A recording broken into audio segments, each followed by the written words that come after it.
Joshua chapter 1. We, like I said, began laying a foundation regarding Joshua and trying to tie in some of what went on with his particular life and calling.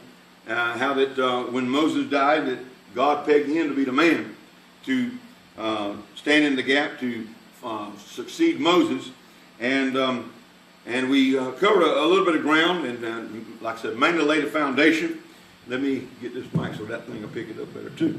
And so we want to continue to look at some parallels in the life of Joshua and some things that we as today's people of God need to get a grasp hold to understand. And we talked about him realizing and understanding he was second in command. Joshua realized that God was the captain really.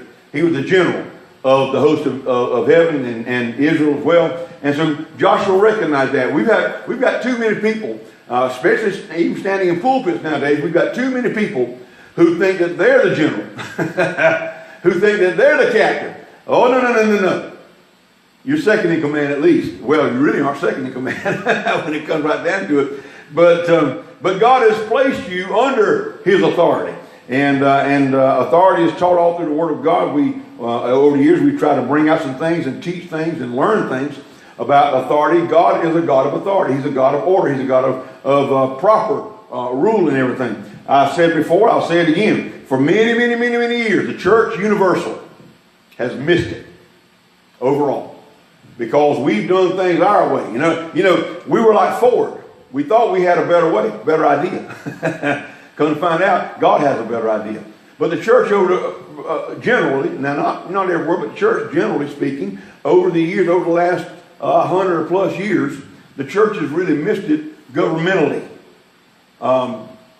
That's why so many churches over the years have split up and gone separate ways, mainly because they weren't governing according to the Word of God. Now, I know there are biblical measures, there are biblical reasons for churches to split things. I understand that. There are only a couple I can think of. Most of it's because of flesh. Most of it's because doing things our way instead of doing it God's way. And, when over a little over 100 years or so ago, about 100 years ago, when the U.S. government told churches, well, you got to have you got to have people to be responsible and be accountable over your finances. Well, I believe in that. I believe in accountability. And I believe we should have people accountable in finance and have people that have that mindset that they can help in those areas. But then the church took that and started voting in deacon boards. And took that to the extreme of voting in and voting out pastors. That never was God's plan. That's nowhere to be found in the Word of God. You can't show me in the Word of God where God ever told the children of Israel or anybody else to vote there. Can you imagine the children of Israel? Can you imagine them voting Moses in? Can you imagine? Yeah, listen, if you really want to know, and I'm going to bump this and go because I've been there before, I won't get bogged down in it. But if you really want to know God's opinion on the vote, look at the children of Israel when they rebelled against Moses and see what happened. That's God's opinion on the vote. There were those who stood up in Moses' face and said, well, who do you think you are? I've had people ask me that before. Well, who do you think you are? Well, I think I'm a pastor. I don't say that braggadocious. I don't say that arrogantly. I just say it because that's the Word of God. And they stood up to Moses and said, who do you think you are? Can't we hear God as good as you can? We can hear God and obey God good as you can. Moses said, okay, well, let's see what God thinks about that. Let's see what his opinion is on that. And of course he said, you meet me here this time tomorrow, you meet me here, all of you who have this opinion, and you have this way. And of course it was Dathan and Abiram and that crowd. And so they met him there, and he says, all right, the meeting started, and Moses says, all right, all of those who are on God's side, come over here with me. And those who were on God's side came over with Moses. And the rest of them stayed on across the other line. And of course, the Bible said the earth opened up. Hell swallowed them alive. That's God's opinion on the vote. That's God's opinion. Now, I didn't say that. The Bible said that.